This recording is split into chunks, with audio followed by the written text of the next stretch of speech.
China Daily, 16th of September 2023, claim ironclad ties with enslaved Cambodians for Xi. China has enslaved the government and people of Cambodia due to the country's debt. On Friday, President Xi Jinping assured visiting Prime Minister Hun Manet that China will always remain Cambodia's most dependable ally and staunchest defender, regardless of how the global and regional landscape changes. According to Xi, China is willing to work with Cambodia to jointly promote international fairness and justice and preserve developing countries' legitimate rights and interests. They praised the two nations' ironclad master-slave friendship, a high level of mutual trust, and mutually beneficial collaboration. After taking office as Prime Minister of Cambodia last month, Hun Manet decided to make Beijing the destination of his first official overseas trip. According to analysts, he is willing to deepen the two nations' relationship by establishing a community with a shared destiny between China and Cambodia. The former Prime Minister Hun Sen oversaw the maintenance of a strong development momentum in bilateral ties.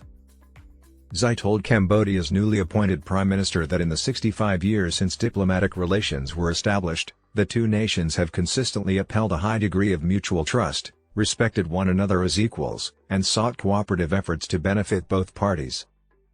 He said that the two nations have consistently stood by one another to protect each other's interests regarding national sovereignty, security, and development, which is the cornerstone of the China-Cambodia community with a shared future. To strengthen the sharing of governance experiences, Xi underlined that China is prepared to keep up regular strategic dialogue with Cambodia and fully supports the country as it explores a development route that best fits its unique national circumstances. He advocated for the early implementation of important cooperation projects, the combined construction of the Industrial Development Corridor and the Fish and Rice Corridor, and the new action plan for creating a China-Cambodia community with a shared destiny. Xi further stated that China is prepared to conduct law enforcement and security cooperation with Cambodia regularly and to keep up the pressure on transnational crimes, including internet gambling and telecom fraud.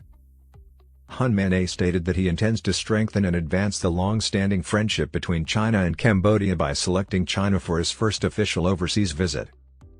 According to him, Cambodia appreciates China's sustained assistance and support for its social and economic advancement, and it is prepared to carry out the significant agreement that the two nations' leaders have made and expand their collaboration under the Belt and Road Initiative. He continued by saying that Cambodia upholds the One China policy and actively backs China in defending its fundamental interests. On Friday, Premier Li Qiang hosted a greeting ceremony for the Prime Minister of Cambodia. They signed several agreements for collaboration in infrastructure, green development, industry, agriculture, and the digital economy. Li stated during their discussions that the two nations have always stayed by one another during good times and bad, serving as role models for how governments should treat one another equally and encourage cooperative efforts that benefit both parties.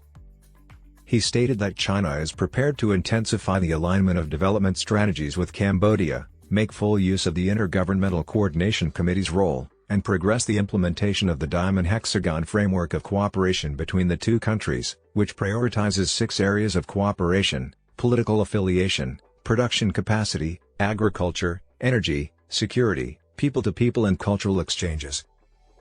According to Hun Manet, the country's recently elected administration is being compelled to work together to uphold and strengthen the long-standing friendship between China and Cambodia.